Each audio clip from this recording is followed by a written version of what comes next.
投资移民台湾后，我意外收获了一种深刻的感恩能力。不知是因为环境的变化，还是内心的蜕变，来到台湾后，我从以往习惯抱怨、迁怒于他人的状态，转变为现在喜欢感恩，并负责任地解决问题的自己。我相信，环境与内心是彼此影响的。这份改变让我更加珍惜当下。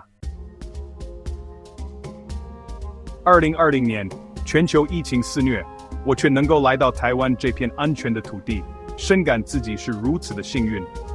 踏足这如天堂般的地方，我默默告诉自己，还有什么资格抱怨呢？从今天起，学会感恩吧。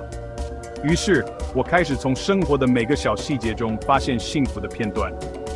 每一份微小的喜悦，都仿佛在提醒我，生活是多么美好。这种感觉，真的无法用言语形容。以前的我，脾气火爆，即使在移民之前的10多年里有所收敛，但仍不算是一个平易近人的人。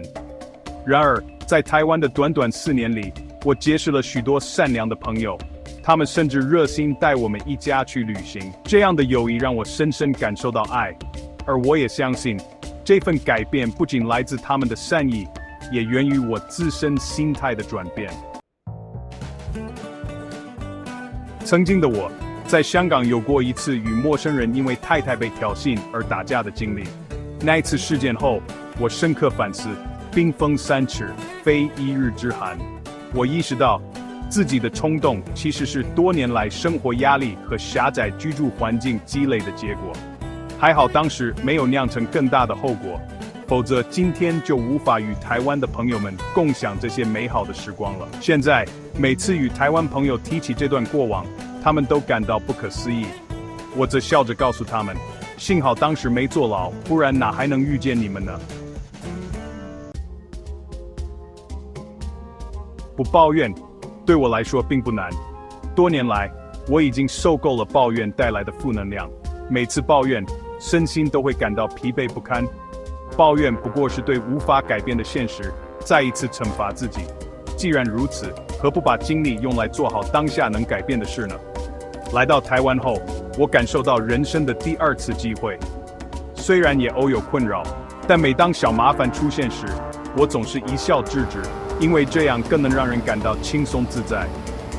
随着时间推移，我不仅学会了不抱怨，还意外收获了天天感恩的能力。如今，即使只是一片浮云飘过，我也能感受到前所未有的平静与快乐。我感谢上天赐予我这份感恩的心，让我在物质上虽不富有，却拥有无价的满足感。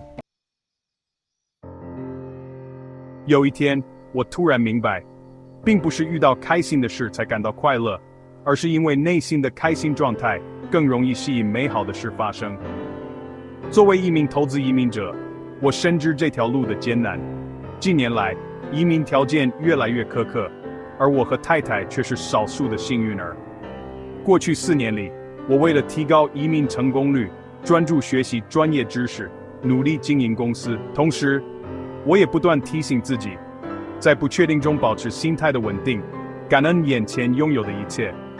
每当忐忑不安时，我便用心欣赏身边的美好风景，细数自己的幸运，片刻间心情就能豁然开朗。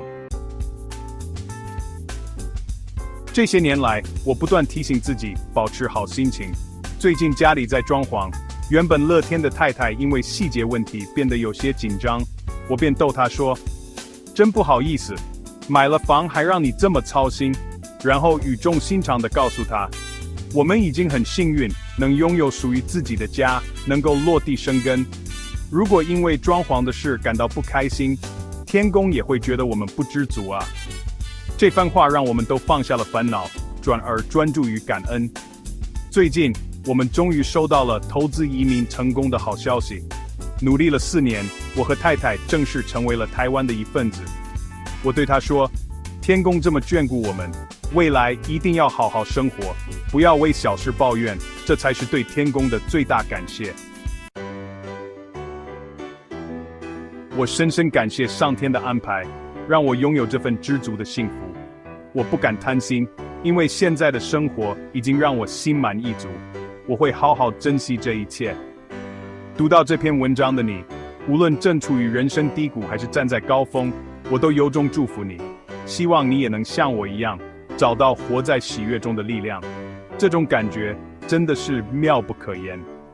感谢你的阅读，愿我们都能活在感恩与幸福中。